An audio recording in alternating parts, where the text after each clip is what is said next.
जय भारत, जय भीम, जोहार। स्वागत है आप सभी का साहब का जीवन एपिसोड 20 में। आज की टॉपिक है कोलंबिया यूनिवर्सिटी में पढ़ाई के लिए अमेरिका रवाना। शिक्षा प्रेमी सयाजीराव गायकवाड़ महाराज द्वारा दिया गया स्कॉलरशिप के कारण 15 जून 1913 को बम्बई से पानी के जहाज द्वारा युवा भीमराव अमेरिका के लिए रवाना हुए और 21 जुलाई 1913 को न्यूयॉर्क शहर पहुंचकर कोलंबिया यूनिवर्सिटी में एडमिशन लिया।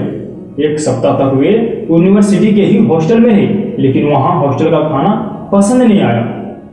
दरअसल वहां अधपका खाना मिलता था, इसके अलावा बीफ भी परोसा जाता था।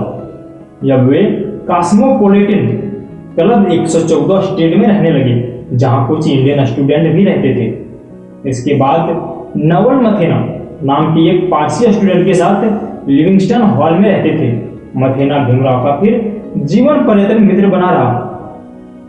उनके एक अन्य मित्र भी थे, CS देवल। न्यूयॉर्क जैसे स्वतंत्र व आधुनिक जीवन शैली वाले शहर में अमेरिकर को एक नई दुनिया नजर आ रही थी। जब वे भारत के जाति व्यवस्था के घृणित स्वरूप वाले समाज से हजारों कोस दूर अमेरिका में थे, जहां ना कोई जाति पूछता था, ना ही कोई छुआछूत का कोड नजर आता था। सभी स्टूडेंट भीमराव के साथ मित्रतापूर्ण व्यवहार के साथ चर्चा करते थे, भोजन करते थे, साथ में घूमते थे। भारत के जाति में डूबे दम घोटू वातावरण से दूर यहाँ स्वतंत्र के माहौल में भीमराव को काफी आनंद आ रहा था। वहाँ मानवीय मूल्यों व नैतिकता के दर्शन होते थे। भारतीय समाज जैसी घुटन व पीड़ा नहीं थी। इस नए जगत ने भीमराव के विचार व आगे बढ़ने की सोच को एक नई ऊर्जा दी। लेकिन न्यूयॉर्क शहर की चौकाचौंध से कतई विचलित नहीं थे, क्योंकि वे एक खास मकसद के लिए न्यूयॉर्क गए थे। उनका पूरा ध्यान पढ़ाई पर था। अपनी सारी ऊर्जा को केंद्रित करते हुए रोजाना 18 से 20 घंटा पढ़ाई करते थे। अध्ययन व ज्ञान प्राप्त करने की उनमें जबरदस्त भूख थी। वे रोज नए नए ग्रंथों को खोलते थे और पढ़ते थे। जब उनका मकसद अमेरिका के ही कोलंबिया यूनिवर्सिटी से सिर्फ नाम की डिग्री हासिल करना नहीं था, बल्कि economics, political science, social science, human science आदि कई विषयों में भी गहराई से अध्ययन कर कामयाबी हासिल करना चाहते थे।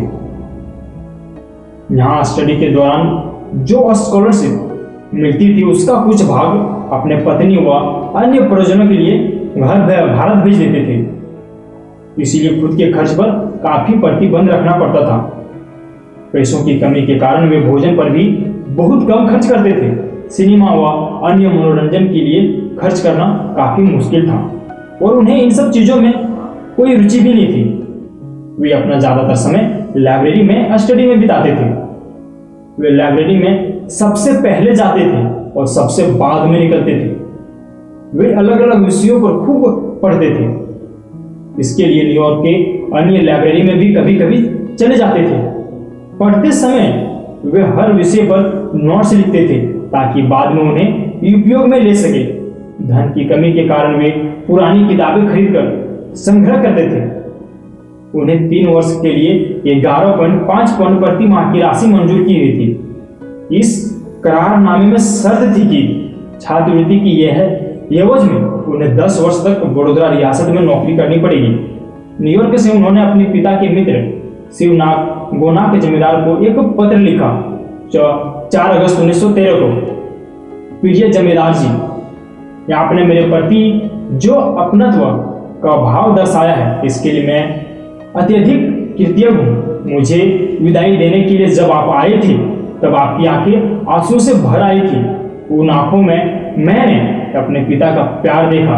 यही वात्सल्य मेरे अन्य भाई बहनों को भी प्राप्त होगा, और जैसे आपने समय समय पर मेरी मदद की तथा मार्गदर्शन दिया, वैसे ही उन्हें भी देते रहेंगे, ऐसा मैं आशा करता हूँ। आपके प्यार भरे व्यवहार से मैं अभिभूत हूँ। आप जैसे सुधारवादी दृष्टि अन्य लोगों में भी होनी चाहिए, ऐसा मुझे लगता है।